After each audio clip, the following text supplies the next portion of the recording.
All right, what is going on, everybody? Welcome back to another day of SaberSim's DFS office hours. It is Wednesday, December 20th of 2023 here. Looking ahead, we have a 10-game NBA slate as well as a 3-game hockey slate. For those of you who are new here, welcome. My name is Andrew. I'm one of the coaches over here at SaberSim. This is a show where we go over how to use the SaberSim app, answer any and all DFS-related questions. You get your questions in one of three ways here. First off, send us an email, support@sabersim.com. Second off, post it live in our YouTube chat. Third way, post it in the office hours channel in our Discord server. If you're not in our Discord and want to get joined up, there's a link in the description below. You get access to our similar channels, individual sport channels, and access to the rest of the SaberSim team here. So can't say enough good things about the Discord. But with that being said, we're going to get the app pulled up here. Before I jump in, want to let you guys know about our weekly max challenge here. It is a promotion / giveaway we do during the NFL season. Get access to weekly rewards, season-long rewards. All you got to do is use the link in the description to get access to this page. Use the enter the challenge button here, and then follow the eligibility requirements down here on the bottom. It is completely free to enter, so make sure to get signed up. There is still time to take advantage of the weekly rewards if you have not been participating so far. And then if you have been participating, make sure you are hitting these markers here to get access to these cool end of the season rewards. So end of the NFL regular season is quickly approaching, so can't stress enough to get in on the action on DraftKings. And then we have an owner's box version as well. But with that said, we are going to start with questions that came in the Discord here, and then we will jump over to the YouTube chat. So first question from J. Sams Jr. Question says, when do the most accurate projections for players become available? Keep up the great work. SaberSim rocks. Is stacking when making an NBA roster a good thing or a bad thing? Okay, so a couple questions here. Appreciate the SaberSim rocks as always. So the first question is, when do the most accurate projections for players become available?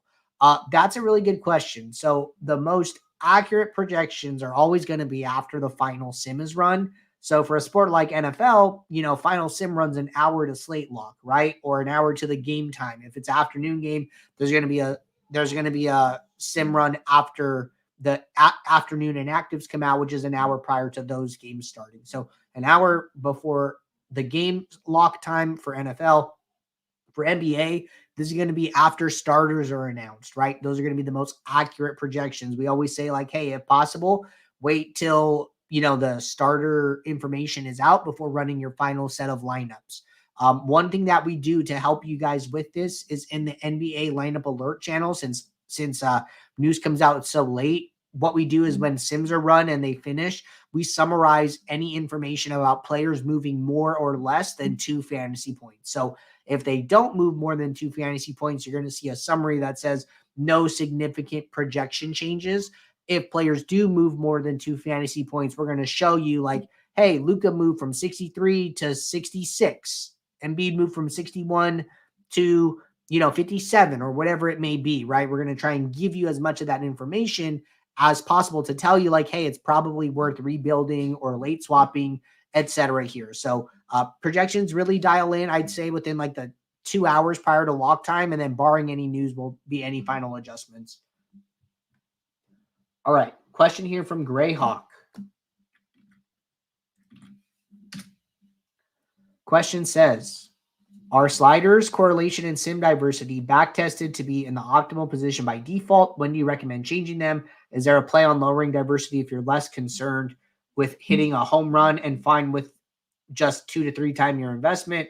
If that's not how you would accomplish that mindset, how would you? Okay, good question here. So first part, yes, our sliders are back-tested to the optimal position based on our contest sim back-testing. So, before we even had a contest sim tool, we would internally contest sim to come up with Saber scores, to come up with correlation and sim diversity settings. It wasn't like a publicly facing tool. We just had some in-house stuff, but that's kind of how we were able to, convert to contest sims, convert to live contest sims so quickly, is because we already were using those tools. They just weren't really set up for like public facing, but that's kind of a tangent. But yes, the sliders are back tested to the optimal position based on what we've done in-house here.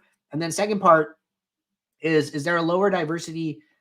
Is there a play on lowering diversity if you're less concerned with hitting a home run and fine with just 2 to 3xing your investment? If that's not how you would accomplish that mindset, how would you? Okay, so I actually want to take a very strong stance against this line of thought here. Really, and it has more to do with the payout structures of DFS contests than it has to do with what you're trying to accomplish. So if we go to look at today's contest, right?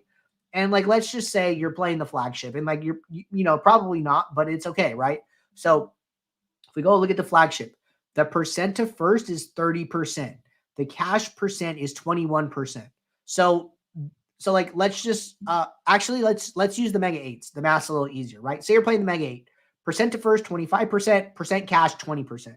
So that means 1 out of 5 times you're going to cash on average, right? 20%, 20 divided by 100 is 1 out of 5. And then the percent to first is 1/4 of the prize pool. So a quarter of the prize pool is going to first place. And then you only make money if you're in the top 20%. Well, what they're not telling you here is that when you get into this 20th percentile, say you finish right at the cash line and you're the last person to cash, you're only making double your money. So or honestly, sometimes in these top heavier contests, you're not even making that. Like the cash line might be like 1,500, but let's just say you double your money. So an outcome that happens 1 out of 5 times, you're only getting paid 2 to 1. If you continue to play that game, you are going to lose. You are going to lose your entire bankroll. That is why we say do not optimize to cash and GPPs. You have to optimize to win, to sustain your bankroll. And the reason for that is because so much of the prize pool is going to first place. Like if you do not bink, 1 to 2 times a season, and you're playing these very top heavy prize structures, your bankroll is going to take a major hit. So that's why when you say like, hey, I'm not trying to hit a home run, like you have to try to hit a home run. If you do not want to try to hit a home run, go play cash games, go sports bet, but do not play DFS. Like that is not what you can do in DFS if you want to sustain your bankroll. And like that is what our contest backtesting really shows, right? So if I go to where's that bankroll picture? So like the bankroll example here of this is like a winning player, right? This player had a 20% ROI in the four-seamer for MLB. We back tested and ran season simulations for this players playing 160 days. And what you see is you see a bink and then you see lose. For these losing seasons, this player just didn't have good binks. They had small wins, right? Like yeah, this small line right here might be a 2 to 3x your investment, but then you have all these other losing days. Like you need these big spikes to sustain your bankroll, to be a profitable player. You take away these binks, all these players are losing players. Like you need those. And I cannot stress enough how important it is to hit a home run every once in a while. So it only takes one sometimes, right? Like that's that picture here, the red line. Like this line, this player was a loser all year long. And then around day 140, they had one win, one bink in the season. And then they have like a small win here. I don't know how much they won. Maybe like, a top 3 finish, top 5. But that ended up putting them as a winning player on the season. So like, don't get discouraged. Try to hit home runs, guys. It's so important to win a contest. Okay. So those are my thoughts there. All right. Son of Gus said, how many uniques would you recommend in a 20 max? It depends how many lineups you're building, and it depends on a couple other things. So let's say it looks like you're on Ultimate, right? So what I like to do is, let's say I run my contest sim. So just set up a generic one. Gonna run it. Gonna bring these out a little bit. So when the contest sim runs, I'm going to change my sorting metric. But really what I want to do is I want to use ROI as a measuring stick. I basically want to play lineups that are all positive ROI, right? So what I'm going to do here is I'm going to use ROI as a metric. If you don't have ROI, if you're not on contest sims, then I would try and stay within the top 25 to 50% of your lineup pool. So the way that I'm going to do this is I'm going to scroll down to the last set of my 20. And then I'm going to look at what my ROI is. Okay, 286. Now let's say I increase my mini uniques to 4. What's my ROI? 178. Okay, I'm good. If I go to 5, what's my ROI? Okay, negative 0.2 here. What's the next one? 37%. I might be okay with this. Okay, like this is where I would stop. And then I would probably go and look at my exposures. Like, okay, when I'm at 5, I have 2 guys, 60 and 75, no one else over 35%. What does 4 look like? Oh, okay, at 4, I have 3 guys over 75%, no one else under 50. Am I okay with that, right? And that's what I really want to understand. So in this case, like the most interesting thing here is that these 2 players are in a ton of my pool, right? Jalen Smith and Buddy Hield. But then at 4, DeMar DeRozan comes up and he's only in about 40% of my pool, right? So he's like kind of like a very big leverage play. So you can really go either way. In this case, I would be okay with 4 or 5. Personally, I would probably choose 5 here and just be okay with this one lineup being basically neutral ROI and the next one being 37%. But like there's not a right number. And the number is whatever the exposures make sense to you, whatever the leverages make sense to you, right? Maybe you want to go 4, and then maybe you want to manually tweak these guys. Like, you know what? Maybe I don't want to play anybody over like 50%, and then you go in there and you make that adjustment, right? So those are the things that I would be looking for, but not a right number. Find a number that makes sense to you. Find a number where the exposures and the leverages match your risk tolerance.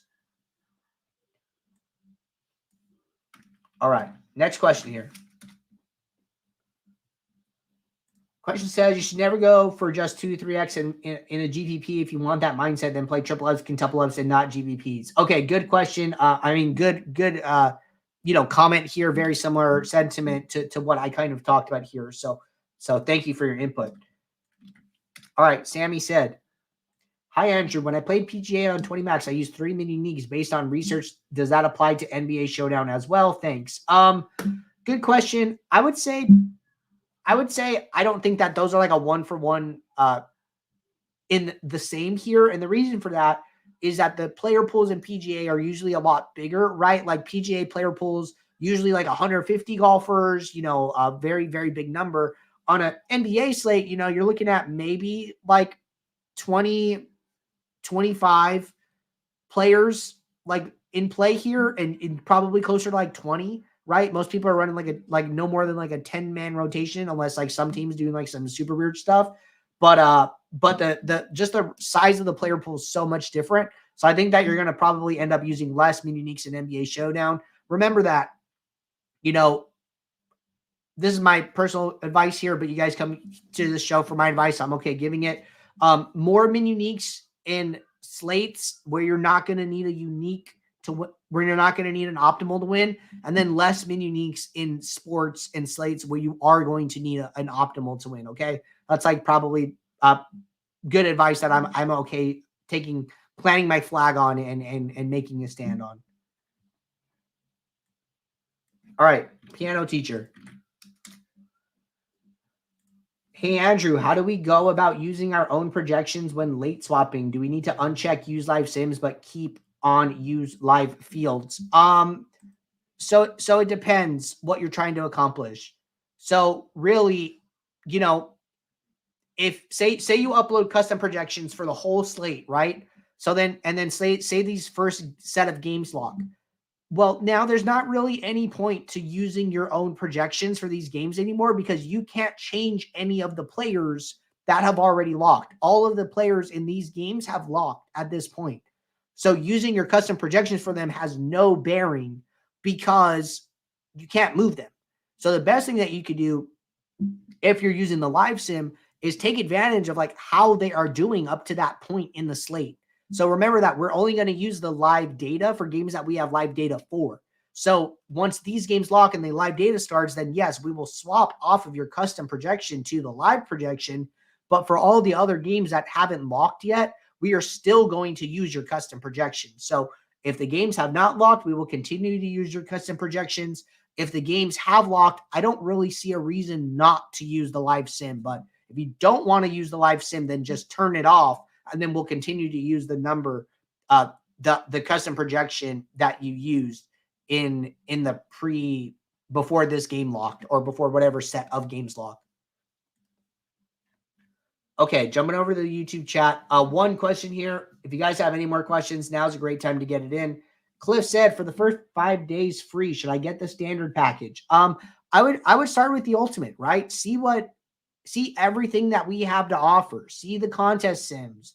See, everything that comes with those. Learn how to use them. See if you like what we have to offer at the highest tier. And then, if you don't like it, you want to take a step down, go a step down from there. That's totally okay, right? We have lots of different options. You can see them in the top right by going to my account here. You could go to sabersim.com/pricing and then see what we offer. So we have a lot of different features across all of our different plans. All of our plans are very good. We have winning players across all of our plans. But I would recommend, take advantage of 5 free days of Ultimate. I don't see any reason not to do that. But all right, we are all caught up with questions here in both the Discord and the YouTube chat. Appreciate you guys tuning in as always. One more here from Samuel said, what should be the interpretation when for NBA Showdown going from Mini League 1 to 2, it bumps the risk adjusted ROI? So remember, when you're using mini leagues, what you're doing is you are trading expected value for diversification, for a more neutrally correlated portfolio of lineups. So you should expect the risk adjusted ROI to go down. You should expect the ROI to go down. That's very normal. But what we believe is that DFS is so swingy that making that trade-off is ultimately worth it because most of us are not playing with an unlimited bankroll. We all have bankroll constraints, and we have to be conscious of how much money that we're wagering on a given night. It falls right in hand with the DFS profit plan, which was created to help you to smooth out the swings of DFS over time here. So that's the expectation, but we believe it is worth the trade-off. But all right, everybody, I will see you guys all tomorrow, Thursday, 2 p.m. Eastern for our next show. Until then, take care. Good luck. I'll see you all. Thanks. Bye.